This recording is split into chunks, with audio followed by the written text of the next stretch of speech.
No one dared speak to the Mafia boss's silent son until a brave waitress did the unthinkable, changing both their lives forever.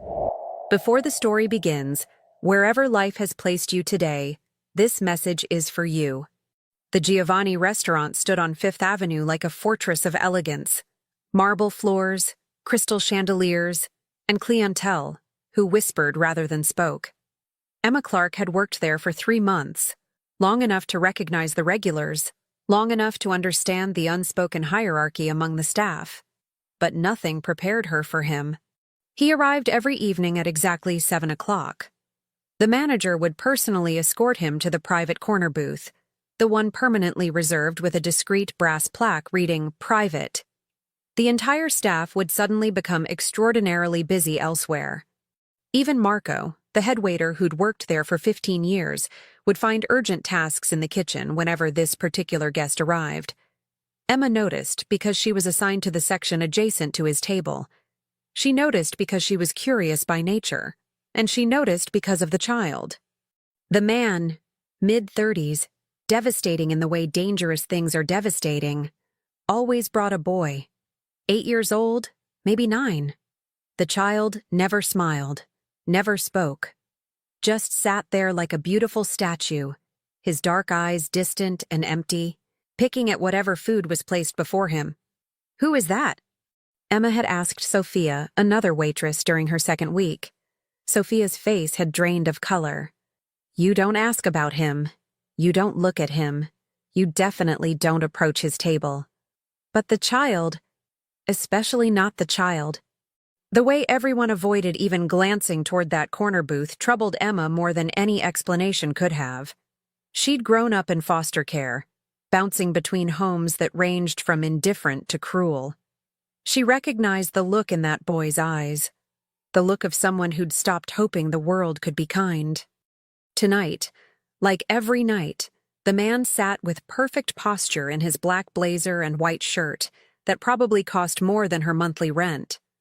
A gold chain glinted at his throat. His hair was slicked back with precision, his stubble beard immaculately groomed. Everything about him screamed power and control, and money. The kind of money that didn't come from legitimate sources. The boy sat across from him, untouched pasta growing cold on his plate. The man's phone buzzed constantly. Business that couldn't wait even during dinner with his son. Each time he answered, his voice dropped to that dangerous whisper that made the air feel heavier. Emma was clearing table 6 when it happened. The boy's fork clattered to the marble floor, rolling directly to her feet. She bent automatically to retrieve it, then looked up, and found herself staring into those sad, dark eyes. For just a moment, something flickered there. A question, maybe. Or a plea. She should have just handed the fork to the man and walked away. That's what everyone else would have done. That's what she'd been explicitly warned to do. Instead, Emma smiled at the child. "That's okay, sweetie. Forks are slippery little things, aren't they? Let me get you a fresh one." The boy's eyes widened slightly. Behind him, she sensed rather than saw the man's complete attention shift to her like a spotlight. The entire restaurant seemed to hold its breath. Emma kept her focus on the child. "You know what? When I was your age, I dropped my fork at least once every meal. My foster mom used to say I did it on purpose just to see the pretty sound it made on the floor." The smallest hint of curiosity crossed the boy's face. Not a smile, not yet, but something that wasn't complete emptiness. "Emma." Marco's voice came from somewhere behind her, tight with warning. "The kitchen needs you." But the man spoke first. His voice was silk over steel, with an accent that suggested Italy by way of Brooklyn. "Let her finish." It wasn't a request. Marco vanished like smoke. Emma retrieved a clean fork from her apron and placed it beside the boy's plate with exaggerated ceremony. "There you go, sir. A brand new fork for a brand new attempt at pasta excellence." The boy's lips twitched. Just barely, but it was there. "You know," Emma continued, ignoring every survival instinct screaming at her to walk away, "I used to hate eating too when I was sad. Food just tasted like nothing, like eating cardboard." The boy's eyes locked onto hers with sudden intensity. like she'd just spoken a secret password he'd been waiting his whole life to hear. But then I learned a trick. Emma leaned in conspiratorially. Every bite, I'd imagine it was something magical. Like this pasta? I'd pretend each piece was a little dragon, and I was a knight having a dragon feast after winning a great battle. For 3 heartbeats, nothing happened. The restaurant hummed around them, distant conversations, the clink of silverware, the soft jazz from hidden speakers. But at this table, time held still. Then the boy picked up the new fork. He speared a single piece of penny. He looked at it seriously, like he was considering Emma's suggestion, and he put it in his mouth. When he swallowed, something impossible happened. The corner of his mouth lifted, just a fraction of an inch, just for a second. But it was there. A smile. Emma felt her heart squeeze.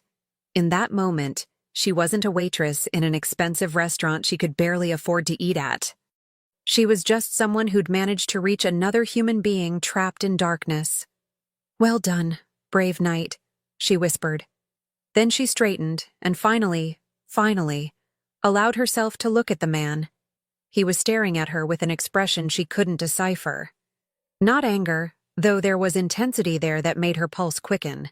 Not gratitude, though something vulnerable flickered in those dark eyes before disappearing behind walls that probably predated his son. He was devastatingly handsome in a way that made her nervous. Sharp jaw, strong features, the kind of presence that made everyone else in the room seem like background extras in his personal movie. But it was his eyes that held her, dark, calculating, and in this moment, utterly focused on her face like he was memorizing every detail. "Thank you," he said quietly. 2 words that carried the weight of something much larger. Emma nodded, suddenly aware that she'd just crossed a line everyone else was too smart to approach. "Just doing my job." "No." His voice dropped even lower. "You weren't." She should leave. She should absolutely leave right now. "What's your name?" he asked. "Emma Clark." "Emma Clark." He repeated it like he was filing it away somewhere important. "How long have you worked here?" 3 months. "And in 3 months, has anyone told you who I am?" The honest answer was yes, through frightened whispers and averted eyes, through warnings and unspoken rules. But the specific details, those had been deliberately withheld, as if saying his name aloud would summon something dangerous. "I know you're important," Emma said carefully. "I know everyone's afraid of you. And I know that little boy deserves to smile more often." Something flashed across his face. Surprise, maybe, or recognition. Like she'd just said something significant that he hadn't expected. "Go back to work, Emma Clark." It wasn't dismissive. It was protective. "Thank you for your kindness to my son." Emma nodded and turned away, acutely aware of his gaze following her across the restaurant. When she reached the kitchen, Sophia grabbed her arm hard enough to bruise. "Are you insane?" Sophia hissed. "Do you have any idea who that is?" "Apparently not. Why don't you enlighten me?" Sophia pulled her into the back room away from the other staff. Her hands were shaking. "That's Dante Moretti. The Dante Moretti. He runs half the organized crime in this city. The Moretti family controls everything from the docks to downtown. Men who cross him disappear, Emma. Entire families have been destroyed for less than what you just did." Emma's stomach dropped. She'd heard the name Moretti whispered in connection with the restaurant. Rumors about who really owned it, about why certain people received special treatment. But she'd convinced herself they were just urban legends, the kind of stories that grow in the dark corners of expensive establishments. "I just talked to his kid," Emma said weakly. "No one talks to that kid. No one even looks at that kid. There are rules, Emma. Unspoken rules that everyone understands." "Why? What happened to him?" Sophia's expression turned pained. 2 years ago, the boy's mother was killed in a territory war with a rival family. The child was there. He saw everything. He hasn't spoken a single word since that night. Emma's heart shattered. That explained the emptiness in those young eyes, the way he moved through the world like a ghost. "That's horrible." It's also not our business. Sophia's voice gentled slightly. Look, you seem like a good person. But good people don't last long when they get involved with men like Dante Moretti.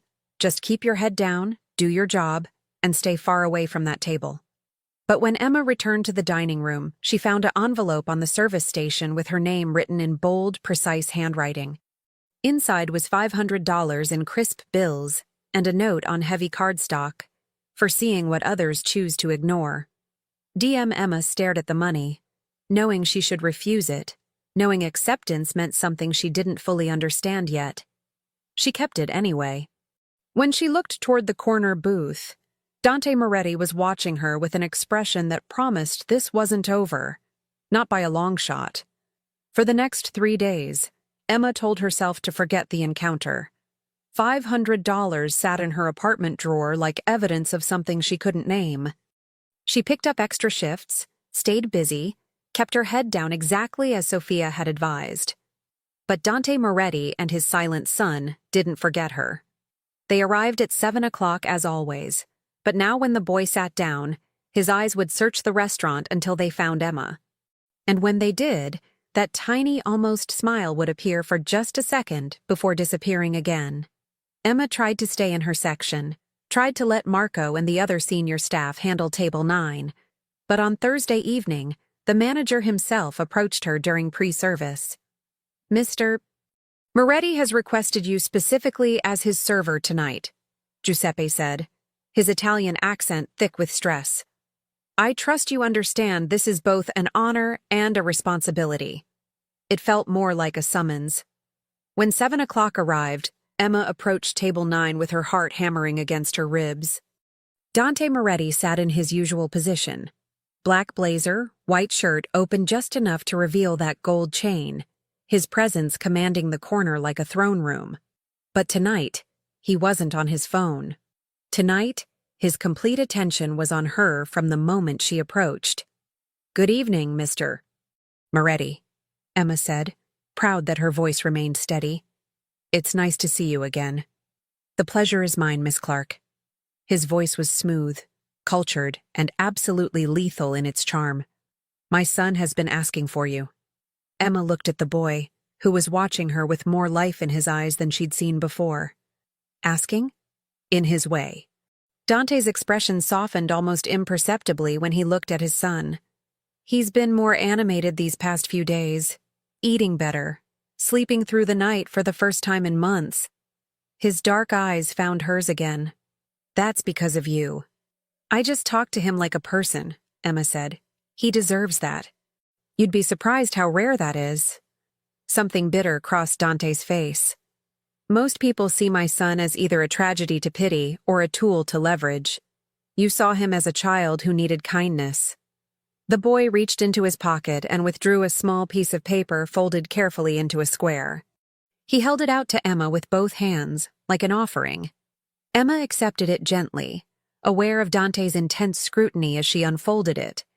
Inside was a crayon drawing, simple but clear, a stick figure with yellow hair, her, standing next to a smaller stick figure, both smiling.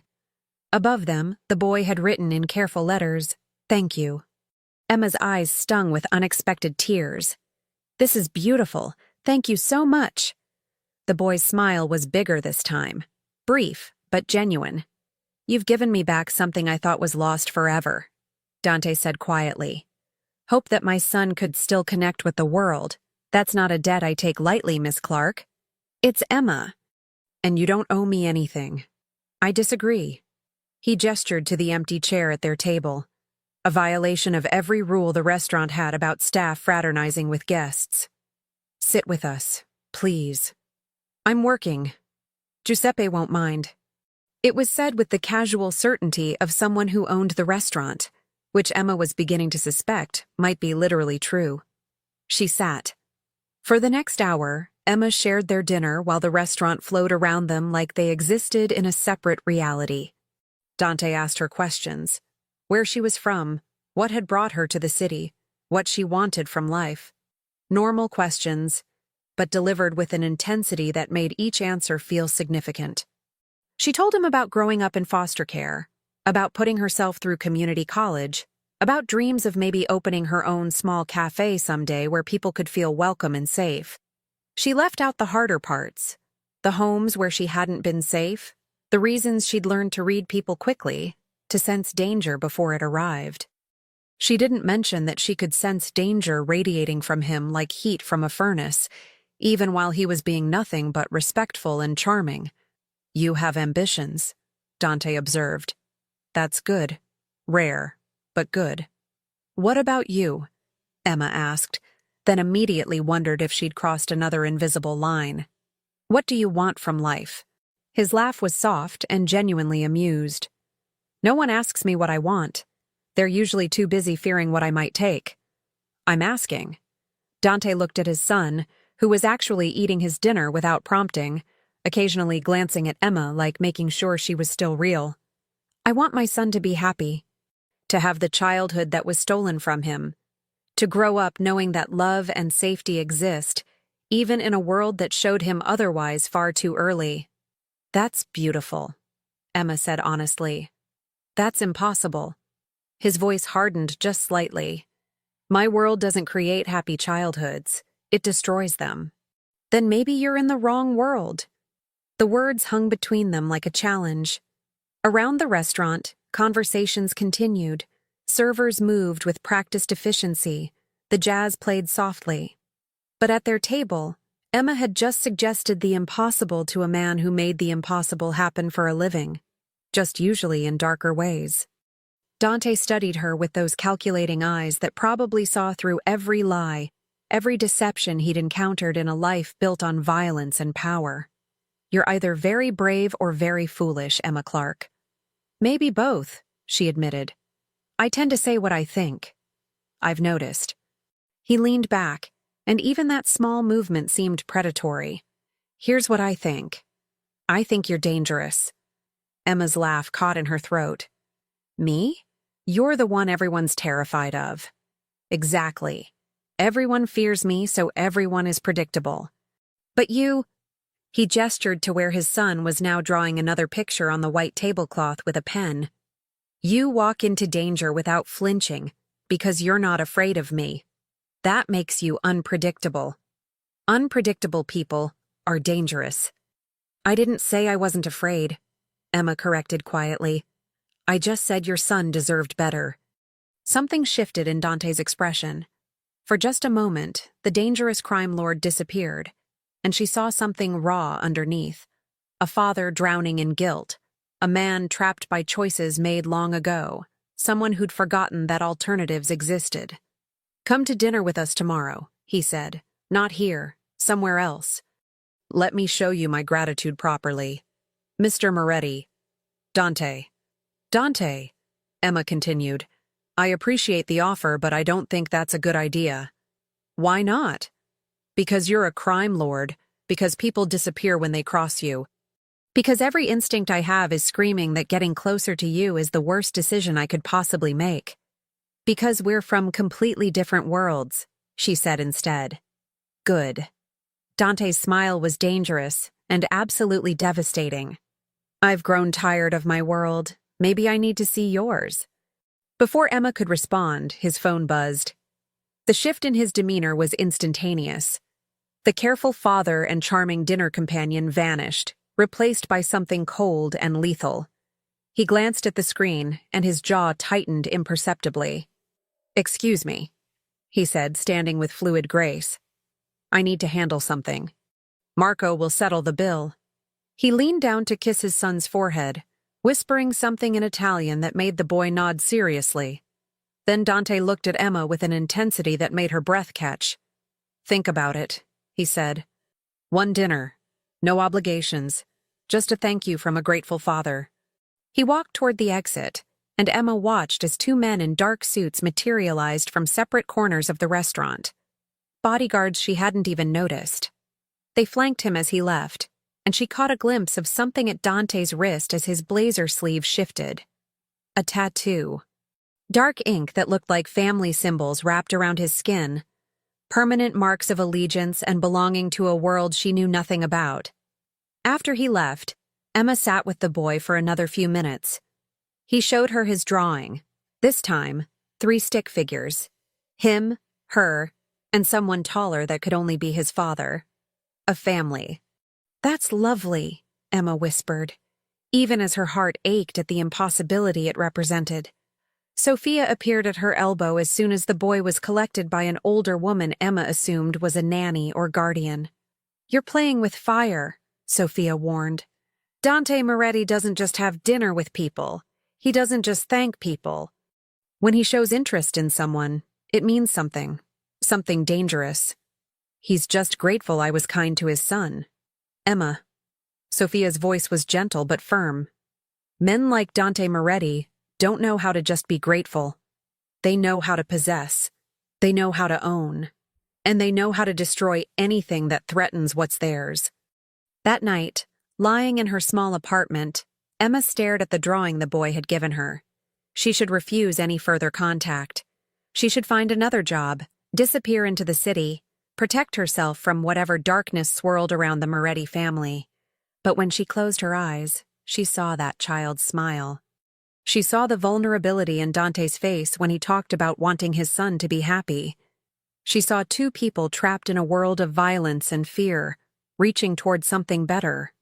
And despite every logical thought telling her to run, Emma found herself wondering what it would be like to have dinner with Dante Moretti in a world where danger and desire weren't so impossibly intertwined. Her phone buzzed with a text from an unknown number. "The offer stands. Saturday, 7 o'clock. I'll send a car." Emma stared at the message for a long time. Then she typed back, "I'll meet you there. Tell me where." She hit send before she could change her mind. The address Dante texted her wasn't a restaurant. It was a private address in a neighborhood where she'd never ventured. The kind of place where old money and new power created their own enclosed reality, separate from the rest of the city's chaos. Emma stood outside the building Saturday evening in the best dress she owned. Simple black, nothing fancy, but clean and presentable. She'd told herself a dozen times not to come. She'd almost turned back 3 times on the subway ride over. But curiosity and something more dangerous than curiosity had brought her here anyway. The doorman greeted her by name before she could announce herself. "Miss Clark, Mr. Moretti is expecting you. Top floor." The elevator was the kind with mirrors and soft lighting that made everything feel like a dream or a trap, depending on your perspective. Emma watched her reflection rise through the building, wondering what version of herself would step out when the doors opened. They revealed a private foyer. Beyond that, massive doors stood slightly ajar. Music drifted out, something classical and Italian, emotional in a way that made her chest tight. Emma knocked softly, and the door opened immediately. Dante Moretti stood there in dark slacks and a white dress shirt with the sleeves rolled to his forearms, revealing more of those tattoos she'd glimpsed before. Without the blazer, without the formal presentation, he looked younger. Still dangerous, but more human somehow. More real. "You came," he said, and there was genuine relief in his voice. "I wasn't certain you would." "Neither was I," Emma admitted. He smiled, a real smile that transformed his face from intimidating to absolutely breathtaking. "Honesty, I appreciate that." He stepped aside. "Please come in." The penthouse was exactly what she'd expected, and nothing like it simultaneously. Yes, there was obvious wealth. The art on the walls, the furniture that looked European and expensive, the floor-to-ceiling windows offering a view of the city like a kingdom spread before its ruler. But there were also signs of actual life. Children's drawings on the refrigerator, toys in a basket by the fireplace, photos on the mantel showing Dante and his son at various ages, smiling in moments of genuine happiness that proved such moments existed, at least sometimes. "Is your son here?" Emma asked. "He's with my mother for the evening. I wanted to speak with you privately." Dante gestured toward the dining area where a table was set for 2, candles already glowing softly. "I hope you don't mind. I thought this would be more comfortable than a public restaurant." More intimate, Emma thought. More dangerous. But she nodded and let him guide her to the table. Dinner was incredible.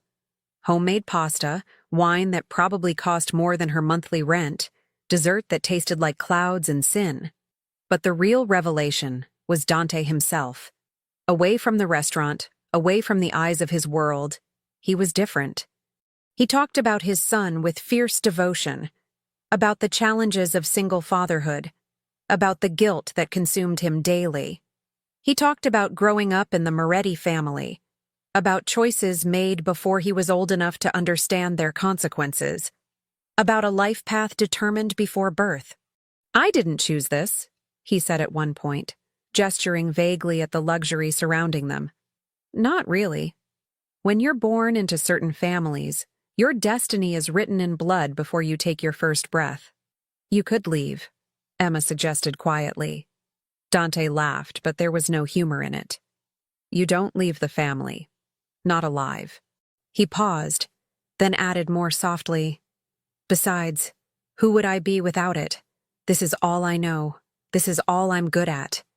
"You're a good father." "Am I?" His voice turned rough with emotion. "My son watched his mother die because of my enemies, because of the life I built. He hasn't spoken in 2 years, Emma. 2 years of silence because I couldn't protect him from the consequences of my choices." Emma reached across the table without thinking and placed her hand over his. Dante's eyes dropped to their joined hands like he'd been struck. His hand was warm, strong, with calluses that suggested violence she didn't want to imagine. "He smiled because of you," Emma said. "That's not nothing. That's everything." Dante turned his hand over, threading their fingers together in a way that felt both tender and possessive. "You're remarkable, you know that?" "I'm really not. I'm just someone who tries to be kind. In my world, kindness is rarer than diamonds and infinitely more valuable." He studied their joined hands. "I haven't felt hope in a very long time, Emma. Not until I watched you talk to my son like he mattered. Like he was more than just a broken thing to be pitied." The air between them had changed. What started as gratitude had shifted into something more complex, more dangerous. Emma could feel it in the way Dante was looking at her now.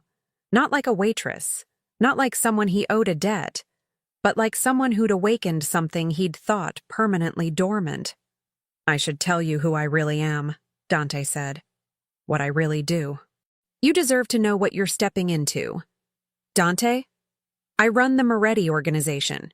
We control territories, businesses, protection services. We handle problems that can't be solved through legal means. We have influence with politicians, judges, police. We make people disappear when they become threats." His voice was matter-of-fact, clinical. "I've destroyed families. I've given orders that ended lives. I've built an empire on fear and violence because that's what my father did. And his father before him." Emma's hand remained in his, even as her pulse quickened with the confirmation of everything she'd suspected. "Why are you telling me this?" "Because I want you to understand what being in my life means. I want you to choose freely, with complete knowledge." He squeezed her hand gently. "And because despite every logical reason to push you away, to keep you safe from my world, I find myself wanting you to stay anyway." "Why?" Emma's voice barely rose above a whisper. Dante stood, pulling her up with him until they faced each other beside the table. The city glittered below them through the windows, millions of lives playing out in the darkness. But here, in this moment, the world narrowed to just the two of them. "Because when I'm with you, I remember what it feels like to be human," he said. "Not a crime lord. Not a weapon. Just a man who wants something good in his life for once." "I scare you," Emma realized. "That's what you meant at the restaurant. I'm dangerous to you because I make you feel things you'd rather not feel." "Terrified," Dante admitted. His free hand came up to cup her face with surprising gentleness. "You make me want things that will get you killed. That will get my son hurt. That will destroy everything I've built to protect the people I love. Then you should let me go." "I should." His thumb traced her cheekbone with a touch that sent shivers through her entire body. "I absolutely should send you away and never see you again. It would be the smart thing, the safe thing. But I've spent my entire life doing the smart thing, and it's left me empty." His voice dropped to barely more than a breath. "You're the first truly dangerous choice I've wanted to make in years." They were so close now that Emma could feel the heat radiating from his body, could see the exact moment his careful control began to fracture. She should step back. She should leave right now, tonight, before whatever this was between them became something neither could walk away from. Instead, she rose on her tiptoes and closed the final distance between them. The kiss started soft, questioning, almost tentative, like Dante was giving her every chance to retreat. But when Emma's hands slid up his chest to wrap around his neck, when she pressed closer with clear intent, something in him unleashed. He kissed her like a man starving, like she was oxygen and he'd been suffocating. One arm wrapped around her waist, pulling her impossibly closer while his other hand tangled in her hair. The kiss deepened, became almost desperate, became a promise and a warning all at once. When they finally broke apart, both breathing hard, Dante rested his forehead against hers. "This is a mistake." "Probably," Emma agreed, even as her fingers traced the tattoos on his forearms, symbols of family, of loyalty, of a world that would never accept her. "You should run from me, Emma Clark, as fast and far as you can." "I know, but you won't." It wasn't a question. "No," she whispered against his lips. "I won't." Dante kissed her again, slower this time, but no less intense. When he pulled back, his eyes were dark with want and worry, and something that might have been desperation. "I can't promise you safety," he said. "I can't promise you a normal life. All I can promise is that I will protect you with everything I have, for as long as I possibly can." That's a terrifying promise. It's the only one I can make honestly. His hand tightened in her hair, protective and possessive. "My enemies will see you as a weakness. My allies will question my judgment. This path leads nowhere good, Emma. Please understand that." "Then why are we choosing it?" Dante's smile was sad and beautiful. "Because despite everything, despite the danger, the impossibility, the absolute certainty that this ends in pain, you're already mine, and I'm selfish enough to keep you anyway." They stood there in the candlelight, two people from impossible worlds, knowing they were making the worst decision possible and choosing it anyway. Outside, the city continued its eternal dance of darkness and light, chaos and order. But Emma barely noticed.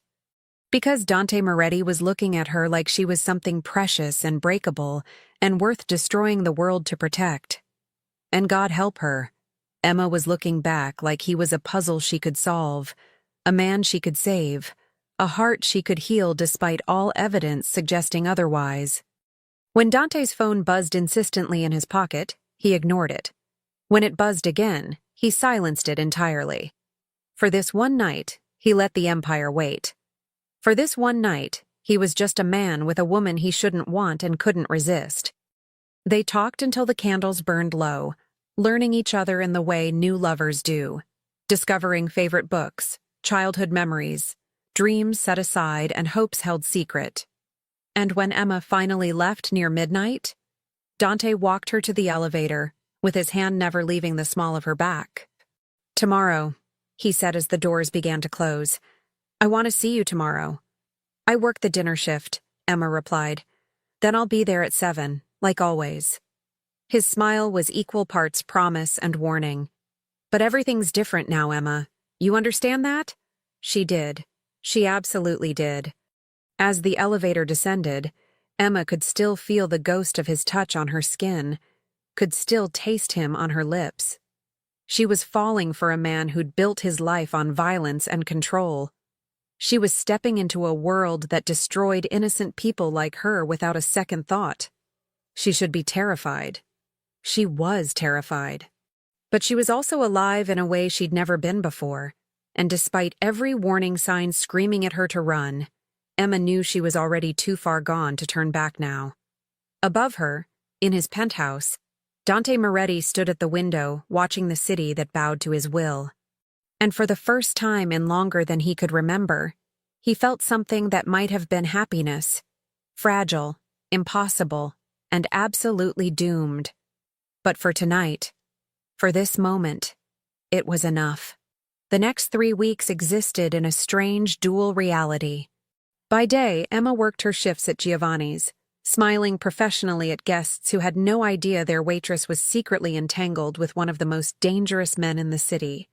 By night, she entered Dante's world, private dinners at his penthouse, quiet evenings where his son would draw pictures while they talked, stolen moments that felt simultaneously normal and completely surreal. Luca, she'd learned the boy's name during week 2, had started responding to her presence with genuine excitement. Still silent, still trapped behind whatever wall his trauma had built, but his eyes would light up when she arrived. He'd show her his schoolwork, his drawings, the things that mattered to him in the wordless language they'd developed. Dante watched these interactions with an expression Emma couldn't quite read. Gratitude, certainly. But also something darker. Fear, maybe. Or the dawning realization that she was becoming essential in a way that made her vulnerable. "You're good with him," Dante said one evening after Luca had gone to bed. They sat on his balcony overlooking the city, the autumn air cool against their skin. Better than anyone has been since his mother. "He's easy to love," Emma said honestly. "He just needed someone to see him." "And what about his father?" Dante's voice was carefully casual. "Is he easy to love?" Emma turned to study him. 3 weeks of growing intimacy had revealed layers beneath the crime lord exterior. She'd seen him patient with Luca, gentle with elderly staff at the restaurant, generous to people who served him. She'd also seen the other side, the coldness when his phone rang with certain calls, the way his entire demeanor shifted when business intruded, the darkness that lived behind his eyes when he thought she wasn't looking. "You're complicated," she answered carefully. "You're 2 different people, the man with your son and the man who runs an empire built on fear. And which one are you falling for?" The question hung between them like a confession. Because she was falling, had been falling since that first moment when she dared approach his table, when she'd seen vulnerability behind power, humanity behind reputation. "Both, I think," Emma whispered. "God help me. Both." Dante reached for her hand, threading their fingers together in the gesture that had become theirs. "I told you I was dangerous." "You did." She squeezed his fingers. "I'm choosing to stay anyway." He pulled her closer, until she was sitting across his lap, her head resting against his shoulder while the city spread below them like a living painting. "My mother wants to meet you," he said after a long moment. "She says any woman who can make Luca smile deserves to be properly welcomed into the family." Family. The word sent a thrill of both warmth and terror through Emma's chest. "Is that what I am? Part of the family?" "You're something," Dante murmured against her hair. "I'm still figuring out exactly what, but yes, Emma. If you want to be, if you can handle what that means, then yes." "What does it mean?" His arms tightened around her. "It means you're under our protection. It means anyone who touches you answers to me. It means you'll never want for anything material." He paused, and his voice dropped. "It also means you become a target. It means rival families will see you as leverage. It means your normal life ends the moment you accept this." "I don't have much of a normal life to end," Emma pointed out. "No family, few friends, a tiny apartment and a waitressing job that pays enough to survive but not enough to really live. You deserve better than survival." "Maybe. But Dante..." She shifted to look at his face, to see his eyes in the moonlight. "I need you to understand something. I'm not here for your money or your power. I don't want luxury or protection. I'm here because I see who you could be. Who you are when you let yourself forget the empire for a moment." Something raw crossed his expression. "You see someone who doesn't exist. I see someone who's trapped, who was born into this and never got to choose." Emma cupped his face with both hands. "You said your destiny was written in blood before you were born. But destinies can be rewritten, Dante, if you're brave enough." You want me to leave? It wasn't a question. You want me to walk away from the family, from the organization, from everything I am. I want you to be free, to give Luca a life where he doesn't have to learn to be a crime lord before he learns to tie his shoes. Emma's eyes stung with frustrated tears. But I know that's impossible. I know what asking you to leave means. I know people don't just walk away from this life. No, Dante agreed quietly. They don't. They sat in silence for a while, holding each other while an impossible dream hung between them, a future where Dante was just a father, just a man, just someone who could love freely without calculating the cost in blood and loyalty. Emma's phone buzzed in her pocket, shattering the moment. She glanced at it and froze. A text from Sophia. Where are you? Some men were at the restaurant asking about you. Scary men. They wanted to know your schedule, your address. Marco wouldn't tell them anything but Emma. I'm worried. Dante saw her face change and immediately sat forward, his entire demeanor shifting to something predatory. What is it? Emma showed him the text. She watched his expression harden into something cold and lethal, the crime lord emerging fully, pushing aside the gentle father and tender lover she'd been holding moments before. Fuck. He was on his feet instantly, phone in hand, speed dialing someone. Antonio? I need eyes on Giovanni's now. Someone's asking questions about Emma Clark. A pause. I don't care if it's midnight. Get people there now. He paced the balcony like a caged predator while making 3 more calls in rapid Italian that Emma couldn't follow. When he finally turned back to her, his face was a mask of controlled fury and barely contained fear. The Calabrese family, he said tightly. My primary rivals. They must have noticed you coming here, noticed us together. They're gathering information, which means they're planning something. Emma's blood went cold. Planning what? Or to use you against me. Dante's hands clenched into fists. This is exactly what I warned you about. This is why being with me is dangerous. They'll take you, hurt you, maybe kill you, all to send me a message, to weaken my position, to start a war they think they can win. So what do? We? Dante laughed, but there was no humor in it. No, Emma, there is no we in this. I do what I should have done 3 weeks ago. I send you away where they can't find you. What? No. Emma stood, panic flooding through her. You can't just make me disappear because your world is complicated. I can and I will if it keeps you alive. His voice was absolute steel now. Tomorrow my people will move you to a safe location.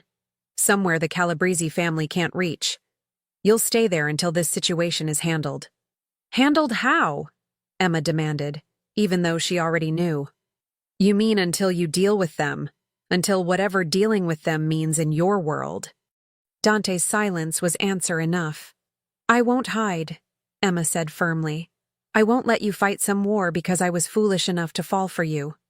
This isn't about foolishness. Dante closed the distance between them, gripping her shoulders with barely restrained intensity. This is about survival. Mine, yours, Luca's. The Calabrese family doesn't play games, Emma. If they've decided your leverage, they won't hesitate to take you. And what they'll do to you? His voice cracked slightly. I can't let that happen. I won't. Then end it, Emma said desperately. Find a way to make peace. Talk to them. There has to be another solution besides war. There isn't. Not in my world. Dante pulled her against his chest, holding her like he was already losing her. I'm sorry. I'm so fucking sorry I dragged you into this. Sophia was right. Good people don't survive when they get involved with men like me. Emma clutched his shirt, feeling the steady beat of his heart beneath her palms. I'm not going anywhere. If they want to use me as leverage, let them try. But I won't hide while you risk everything. Emma, no. She pulled back to look at him. You said I was yours. You said you'd protect me with everything you had. So protect me, Dante. But don't push me away. Don't make me another thing you lose because you're too afraid to fight for what matters. For a long moment, he just stared at her. Then he kissed her with a desperation that tasted like goodbye, and promises he couldn't keep. When he finally pulled away, his eyes were dark with resignation. "You're the most stubborn woman I've ever met," he muttered. "You're the most infuriating man I've ever met," she countered. "We're a perfect match." Despite everything, Dante's lips twitched toward a smile. "Stay here tonight. I'll have someone get your things from your apartment tomorrow. You're not going back there. It's not safe anymore." "Dante, please." The word came out raw. "Let me keep you close. Let me know you're safe under my roof, with my people watching every entrance. That's the compromise, Emma. Stay here where I can protect you, or I send you away. Those are the only options." Emma nodded slowly, knowing she'd pushed as far as she could. "Okay, I'll stay." But as Dante made more calls, as his people mobilized throughout the city, as the night transformed from romantic to tactical, Emma felt the weight of reality settling over them like a shroud. She'd walked into his world with eyes open, but understanding danger intellectually and living it were entirely different things.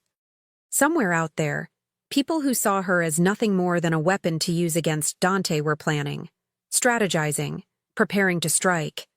And for the first time since this began, Emma felt genuinely afraid. Dante found her on the balcony an hour later, staring at the city with her arms wrapped around herself against the cold.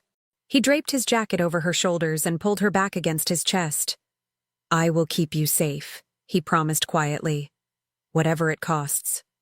Whatever I have to do. You and Luca are everything that matters now. Don't do anything you can't come back from," Emma whispered. "Don't become a monster to protect me." Dante's laugh was bitter. "I'm already a monster, sweetheart. I've been one for years. The only difference now is that I have something worth being monstrous for." They stood together watching the city sleep, two people caught in forces larger than themselves, holding tight to something beautiful and impossible, while darkness gathered at the edges, waiting for its moment to strike. Tomorrow the war would begin in earnest. Tomorrow, Dante would remind the Calabrese family why the Moretti name commanded fear and respect across 5 boroughs. But tonight, for these final quiet hours, he was just a man holding the woman he loved, knowing that love itself had become the most dangerous weapon anyone could use against him. The next 2 weeks were a blur of tension and waiting. Emma lived in Dante's penthouse like a princess in a very dangerous tower. Bodyguards stationed themselves at every entrance. Her movements were monitored, tracked, protected with an intensity that felt both suffocating and necessary. Dante himself was different. The gentle lover had been replaced by the crime lord in full, cold, calculating, constantly on his phone conducting business in Italian that Emma knew better than to ask about. He'd come home late, sometimes with blood on his knuckles that he wouldn't explain, sometimes with that dead look in his eyes that suggested he'd done things that would haunt him later. But with Luca, he remained patient and loving. And with Emma, in those rare, quiet moments when business allowed, he was tender in a way that broke her heart. "It's almost over," he told her one night, lying in bed with her head on his chest. "The Calabrese family made their move. We responded. Now it's just a matter of time before they understand they can't win this war." "How many people have died?" Emma asked quietly. Dante's silence was answer enough. "I'm sorry," Emma whispered. "I'm sorry my presence caused this." "No." His arms tightened around her. "This war has been brewing for years. The Calabrese family has been pushing boundaries, testing our defenses, looking for weaknesses. You didn't cause this, Emma. You just gave them an excuse to finally act on plans they already had. That doesn't make me feel better." "It should. Because once we finish this, once they understand that coming after what's mine has consequences, you'll be safe. Truly safe." He pressed a kiss to her forehead. "No one will dare touch you again." "And what about you? Will you be safe?" Dante laughed softly. "Men like me are never safe, sweetheart. We just get very good at managing the danger." 3 days later, everything changed. Emma was in the kitchen making breakfast while Luca drew at the table. their morning routine that had become precious in its normalcy. Dante had left early for a meeting he'd been cryptic about, promising to return by lunch.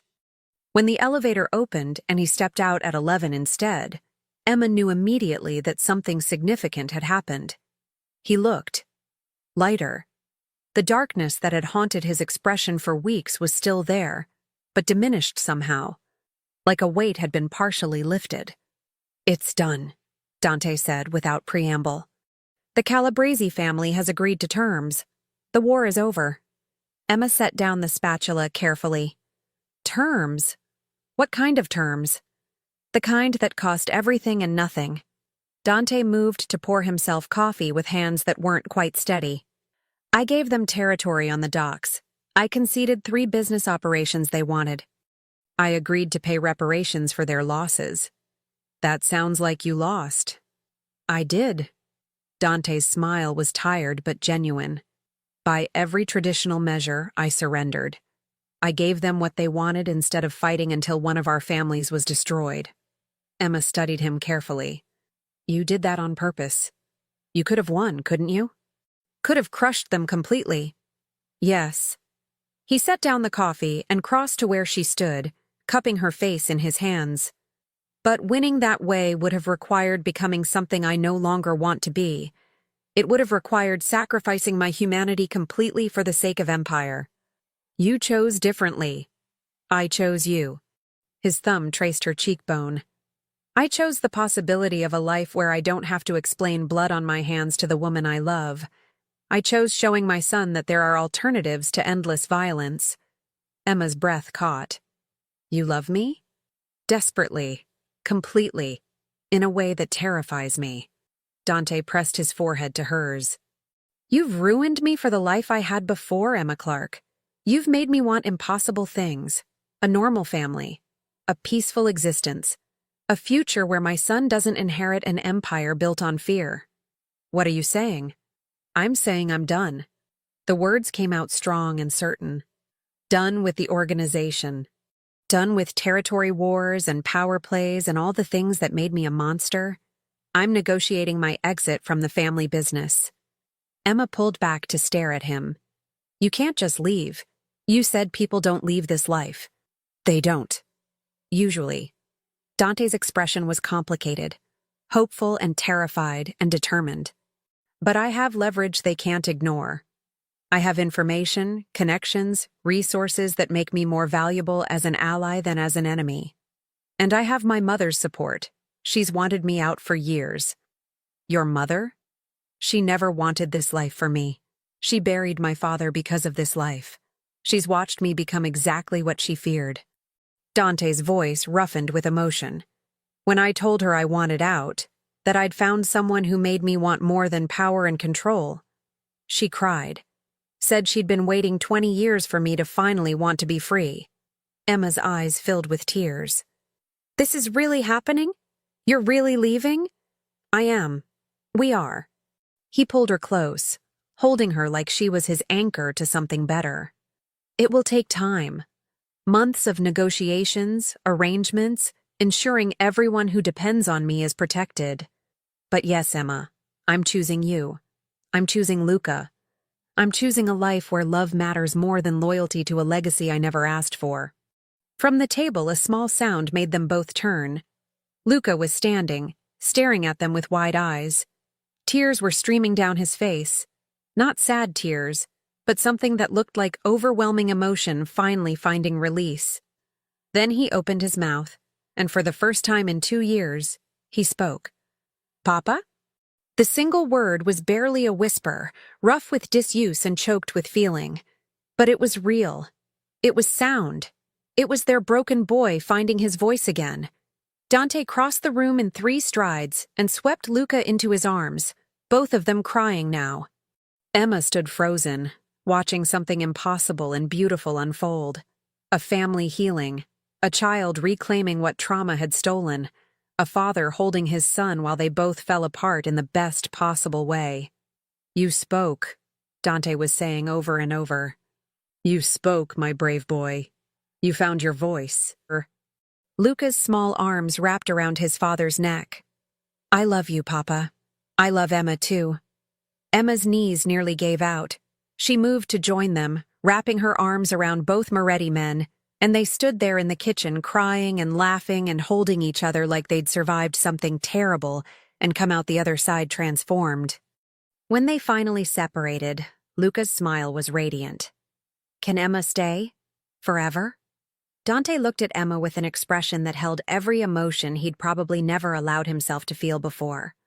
I hope so, if she'll have us, if she can handle a retired crime lord and his talkative son.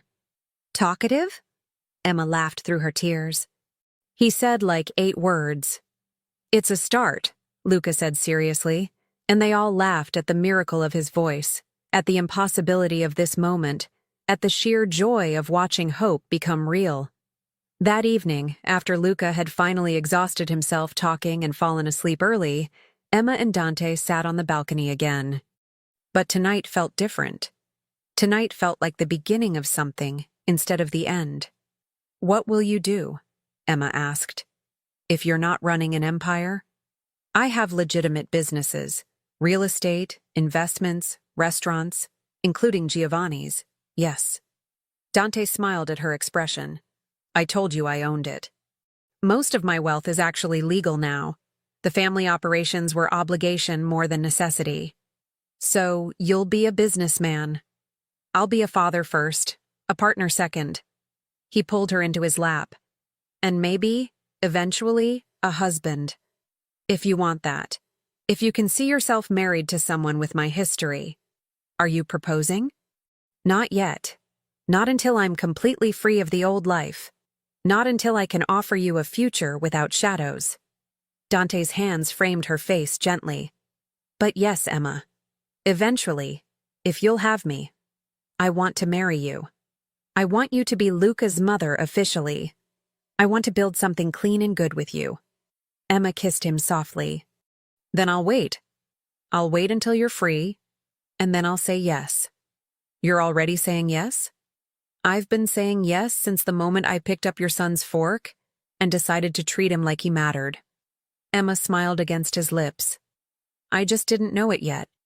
They sat together while the city transformed from day to night, while somewhere below them, Dante's former world continued its eternal dance of power and violence. But up here, in this moment, they were just 2 people who'd found each other across impossible divides, 2 people choosing love over legacy, 2 people proving that sometimes the bravest thing a powerful man can do is walk away from power for something infinitely more valuable. Tomorrow would bring more negotiations, more arrangements, more steps toward freedom. But tonight, they had each other. Tonight, they had Luca's voice returned like a gift. Tonight, they had hope. And for people who'd both spent most of their lives with very little hope to hold on to, that was more than enough. 6 months later, Emma stood in the kitchen of a house she still couldn't quite believe was real. Not a penthouse. Dante had sold that along with most of his old life. This was a proper home in the suburbs, with a yard where Luca played, with neighbors who waved hello and didn't whisper about organized crime. A home where normal things happened, where the biggest danger was burning dinner, not rival families planning revenge. The back door opened and Luca burst in, dirt on his knees and pure joy on his face. Emma, come see. I built a whole castle in the sandbox. A castle? That's amazing. Emma wiped her hands on a towel. Show me this architectural masterpiece. Luca grabbed her hand and pulled her outside, chattering constantly about his creation. His voice was still the most beautiful sound Emma had ever heard.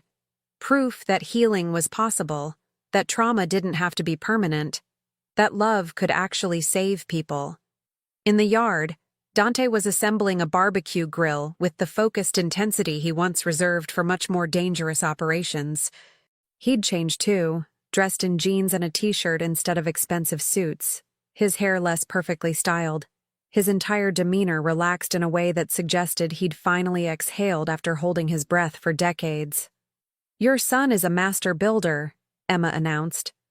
Dante looked up and smiled, the real, unguarded smile that had taken months to appear regularly. He gets it from his mother. She was an artist. They could talk about Luca's mother now, could honor her memory without drowning in guilt. Dante had taken Luca to therapy, had dealt with his own trauma, had done the hard work of healing instead of just burying pain under power and control.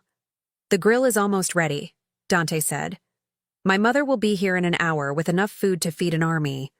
"Your mother always brings enough food to feed an army," Emma laughed. "I think she's trying to fatten me up. She's trying to welcome you properly into the family." Dante set down his tools and crossed to wrap his arms around Emma's waist from behind. "She loves you, says you saved both her boys." "I didn't save anyone.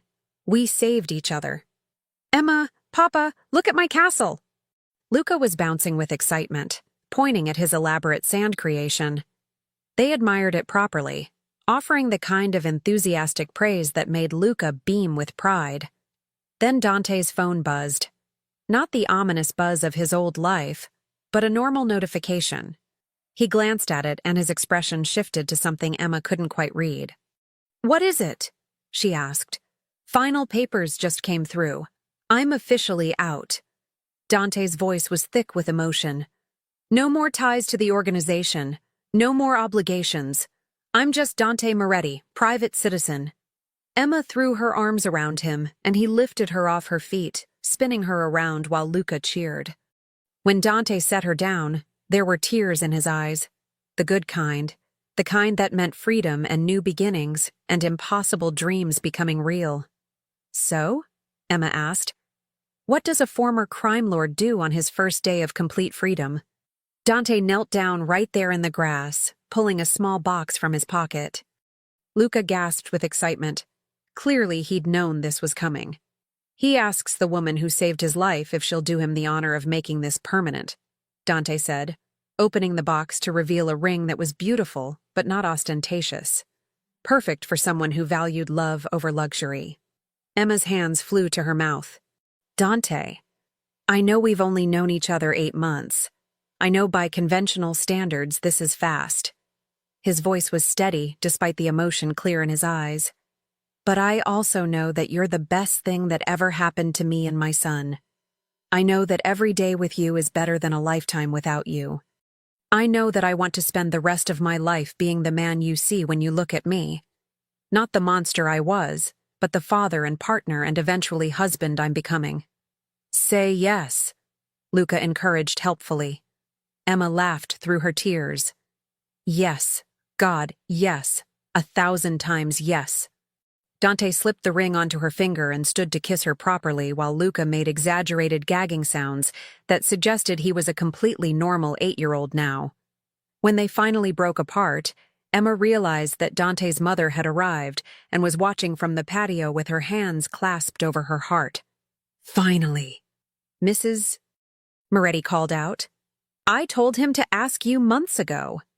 The afternoon dissolved into celebration. Dante's mother had indeed brought enough food for an army. Neighbors dropped by and were warmly welcomed. Luca showed everyone his castle and his new drawings and talked enough for 3 children, making up for 2 years of silence. As evening fell and guests departed, Emma found herself on the back porch with Dante, watching Luca chase fireflies in the yard. Their home, their life that somehow, impossibly, had become real. "Are you happy?" Dante asked quietly. "Deliriously," Emma answered honestly. "Are you? I didn't know I could be this happy. I didn't know this kind of peace existed." He pulled her closer. "You know what's strange? I spent 20 years building power, accumulating territory, making people fear me. And none of it made me feel half as powerful as I do right now. Watching my son laugh in our yard while wearing your ring on my finger. That's because real power isn't making people fear you," Emma said softly. "It's having something worth protecting, someone worth being better for. Philosophical wisdom from the woman who started as my son's waitress. Hey, I'm an excellent waitress. I make philosophy look easy." Emma grinned. "Also, I'm now apparently marrying a reformed crime lord, so my life got weird fast." "Reformed is generous. I'm still figuring out how to be normal." "Nobody's normal, Dante. We're all just figuring it out as we go." She turned to look at him properly. But you're doing amazing. You've given Luca a childhood. You've given yourself a chance at redemption. And you've given me— Her voice caught. You've given me a family. A real one. Not the foster care version. Not people obligated to take care of me. But people who chose me. Who want me. Dante kissed her forehead. We'll always want you. You're stuck with us now. Good. Because you're stuck with me too. Through barbecues and school plays and all the boring normal things that apparently make life worth living. I love boring normal things now. Who knew? They stood together watching their son play, watching their future unfold in firefly light and laughter. Tomorrow, Dante would start his new job as a legitimate business consultant. Emma would continue her community college classes toward that cafe she still dreamed of opening. Luca would go to 3rd grade and make friends and be wonderfully, blessedly ordinary. The Moretti Empire would continue without Dante. His cousin had taken control with his blessing, maintaining the family name while Dante built something entirely different, something clean, something good. Thank you, Dante said eventually, for seeing past what I was to what I could become. Thank you for being brave enough to become it. Emma squeezed his hand. Not many people walk away from that kind of power. Not many people have a reason to. He looked at her with absolute certainty. But you and Luca, you're worth more than any empire. Worth more than any legacy. You're worth everything. They called Luca in as darkness fell completely, and together the three of them went inside their home, their safe, normal, wonderfully boring home, where the biggest danger was stepping on Luca's scattered toys, and the only thing worth fighting for was each other. Emma had entered Dante's world as a waitress who dared to show kindness to a silent child. She was leaving it as a fiancée, as a mother, as the woman who'd proven that even the most dangerous men could choose redemption if given a reason. And Dante, once feared across 5 boroughs as the ruthless Moretti heir, had traded his empire for something infinitely more valuable, a chance to be just a man, just a father, just someone who loved fiercely and hoped bravely and believed that tomorrow could be better than today. In the end, they'd both won what they'd been searching for their entire lives. Someone who saw their worst and loved them anyway. Someone who made ordinary magic and everyday miracles feel possible. Someone worth building an entirely new life for, one peaceful day at a time. And that, Emma thought as she watched Dante tuck Luca into bed with gentle patience as she wore a ring that symbolized impossible choices and brave new beginnings, was the greatest power of all. Not control, not fear, not empire. Just love. Simple, complicated, world-changing love. And it was more than enough.